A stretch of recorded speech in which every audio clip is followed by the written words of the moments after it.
President Donald Trump's former campaign manager, Paul Manafort, is seeking early release from prison due to the threat the coronavirus poses to his health.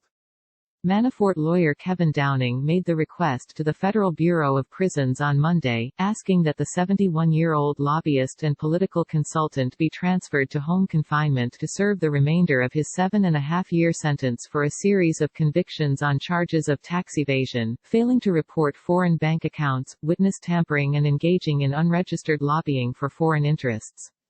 Manafort, who became one of the highest-profile targets of special counsel Robert Mueller's investigation of ties between the Trump campaign and Russia, has been serving time at a low-security federal prison in Loretto, PA, about 80 miles east of Pittsburgh. Mr. Manafort is at a high risk of contracting COVID-19 at FCI Loretto due to his age and pre-existing health conditions, and it is imperative that Mr. Manafort be transferred to home confinement immediately in order to minimize the likelihood of Mr. Manafort contracting or spreading the potentially fatal disease, Downing wrote in a letter obtained by Politico. Toward the end of Manafort's trial in a Virginia federal courtroom in 2018, he seemed pale and weak at times. During a hearing that fall, he appeared in court in a wheelchair with no shoe on one foot. Sources close to his legal team said he was suffering from gout, among other ailments. Last December, Manafort was taken from Loretto to a nearby hospital due to a heart problem. Downing's letter says the former Trump campaign chairman had the flu and bronchitis in prison in February, putting him at further risk. Downing's letter says Manafort was moved to quarantine at the Pennsylvania prison March 30, a 2-week isolation period the Bureau has initiated for inmates being considered for release, in order to prevent the virus from being carried into the community. However, many prisoners have been put into such pre-release quarantine, then returned to the general population without further explanation, according to inmates' spouses. So far, 388 federal prisoners have been confirmed infected with the novel coronavirus and 13 have died, according to the Bureau of Prisons. Advocates for inmates and prison guard union officials say the true infection rate is substantially higher because testing of prisoners has been minimal. Manafort's defense lawyer acknowledged in his letter that despite the deadly outbreaks of the virus at several federal prisons, no infections among prisoners, guards or other workers at Loretto have yet been reported, but he said that is certain to change. Given the growing number of cases in Pennsylvania and increasing challenges in testing inmates and staff potentially exposed to COVID-19, it is only a matter of time before the infection spreads to staff and inmates at FCI Loretto, at which time it may be too late to prevent high-risk inmates, such as Mr. Manafort, from contracting the potentially deadly virus, Downing wrote.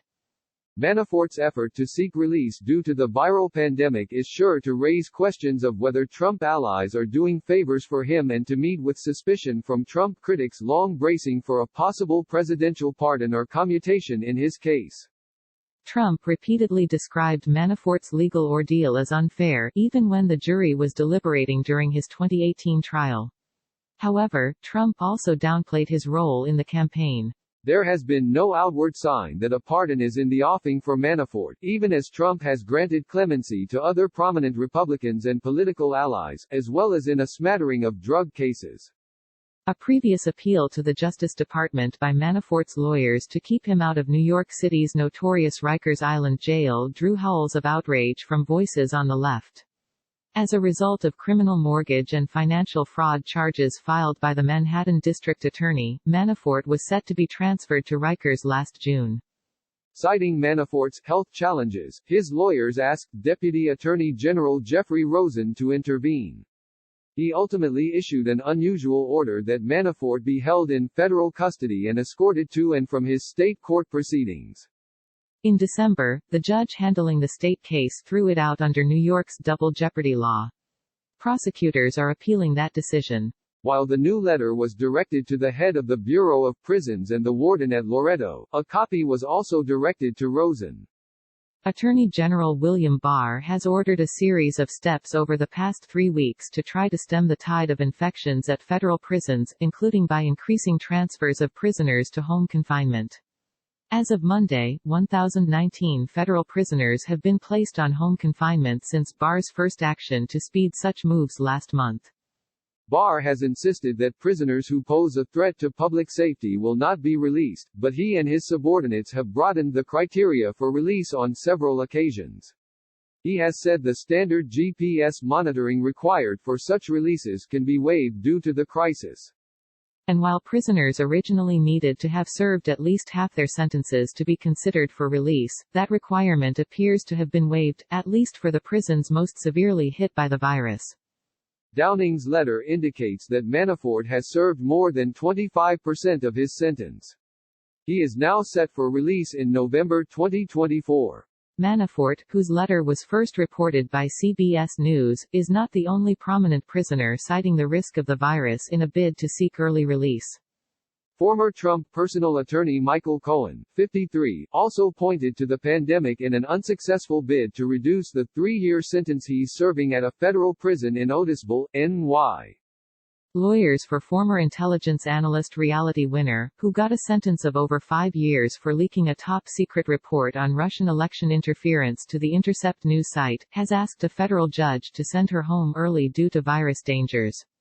No ruling has been issued on the motion from Winner, 28, who is serving at a prison in Texas. The perpetrator of one of the largest financial fraud schemes in U.S. history, Bernard Madoff, is also plans to seek release based on virus concerns. Madoff, 81, has been in ill health for years and is at a prison hospital in North Carolina that is suffering a serious outbreak of COVID-19. One prominent inmate who has managed to leverage the pandemic to get himself out of jail is attorney Michael Avenatti, 49, who became a cable TV nemesis of Trump while representing porn star Stormy Daniels. Avenatti was convicted on extortion charges earlier this year and faces 2 more criminal trials. A judge has approved Avenatti's release for 90 days due to concerns about the virus, but logistics are still being worked out.